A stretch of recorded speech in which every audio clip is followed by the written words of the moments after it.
Hello,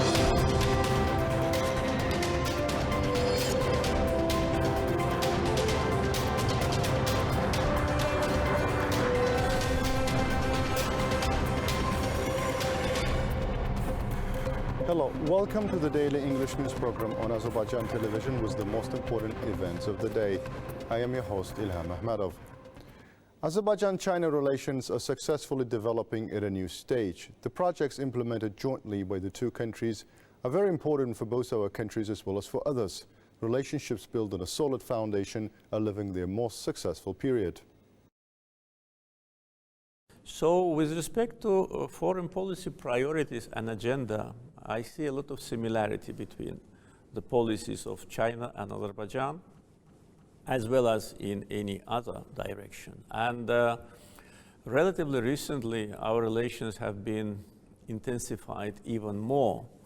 And of course, my meetings with President Xi Jinping play an important role in elaboration of the direction, and they put very clear targets for development.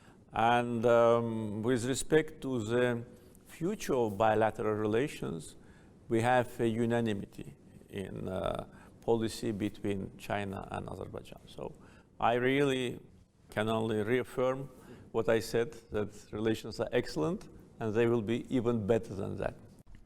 Today, Azerbaijan-China relations are experiencing a period of renaissance in a real sense of this word, both in the political and economic spheres. It is possible to see the manifestation of mutual respect and warm relations between the two countries in the meetings held at the highest level.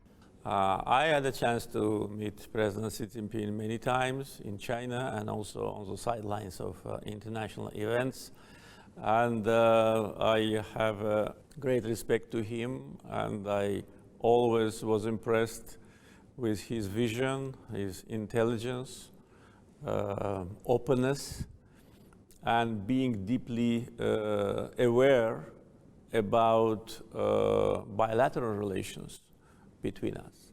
Because China, as a global power, has a very broad foreign policy agenda, much broader than one of Azerbaijan's, but at the same time, being deeply aware about the substance of our cooperation, about prospects of our cooperation, really demonstrate that President Xi is a very responsible person, and this resulted in the very successful foreign policy. Azerbaijan has become a leading country that plays an important role in the realization of regional and global infrastructure projects. The importance of our country to the One Belt, One Road initiative was confirmed by the opening of the Baku-Tbilisi Kars Railway. The Chinese government has always appreciated Azerbaijan's role in the construction of this road, as well as the support for the One Belt, One Road initiative. So when we were, incorporated in Belt and Road Initiative, we already came with the infrastructure which was available. What we are doing now, we are now only upgrading. For instance, we are expanding our trade seaport because a growing number of cargoes from east to west will, create problems in handling the cargoes. Our trade seaport was inaugurated several years ago with a capacity of 15 million tons. Now we are upgrading it up to 25 million tons.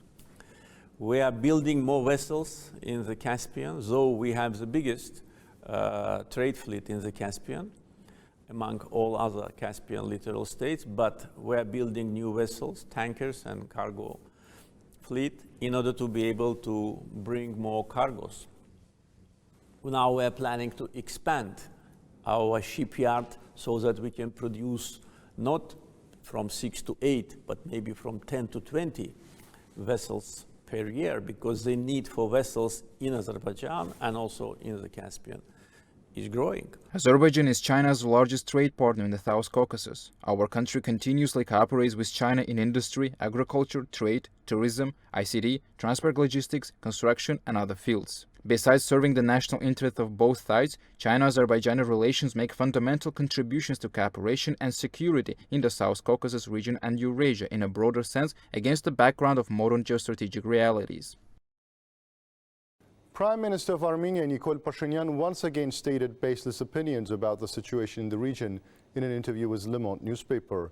In the statement of the Ministry of Foreign Affairs of Azerbaijan, it is stated that Pashinyan's calling the so-called regime created by Armenia democratically elected government is a clear example of the fact that Armenian officials do not give up their occupation policy and actions. Armenia, which demands the elimination of the Lachin border crossing point, should understand that the existence of this point is not a matter of discussion. Pashinyan spreading information about the so-called blockade, ignoring the fact that dozens of Armenian residents are passing through the station in both directions and alternatives provided by Azerbaijan, including the Aghdam-Khankendi route, is an attempt to manipulate international public opinion. Ending the attempts of Armenian officials to intervene in the reintegration measures of Armenians is the most necessary condition for ensuring peace, is emphasized in the statement of the Ministry of Foreign Affairs. It is important that the humanitarian mandate of the International Committee of the Red Cross is respected and not misused for political purposes. This is stated in the response of the Ministry of Foreign Affairs to the committee's statement on the humanitarian situation in the region.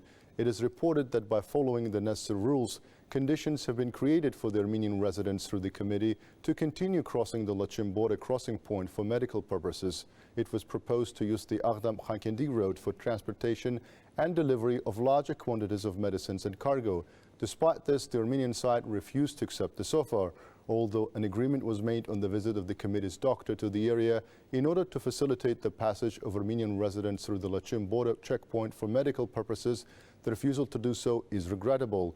The resistance of the Armenian side to the step of support taken by Azerbaijan once again proves that the claims of tense humanitarian situation in the region are tools of political manipulation and pressure. Adhering to the tradition, Armenia conducted a smear campaign against Azerbaijan in connection with the Shusha Global Media Forum. 11 Armenian journalist organizations sent an appeal to the forum participants, condemning them and urging them to leave Shusha. Foreign journalists were asked to bring up the fact that the Armenian population of Karabakh is under a so-called blockade. The Armenian side addressed the same appeal to the international organizations. As if this were not enough, threatening letters were sent to the email addresses of foreign journalists. They were blackmailed and literally terrorized. The spread of false statements on behalf of those who participated in the Shusha Forum and the claim that they voiced opinions toward the removing of the blockade of Karabakh is unbelievable. The Press Council of Azerbaijan called on the international community to show a strong reaction to Armenia. You can get in touch with us by contacting AzTV Khabar's hotline number 051-511-1956, through which you can report events you come across of, as well as share your suggestions and remarks. You can also contact us via our WhatsApp and Telegram accounts. That was all for the day. Thank you for being with us. Goodbye.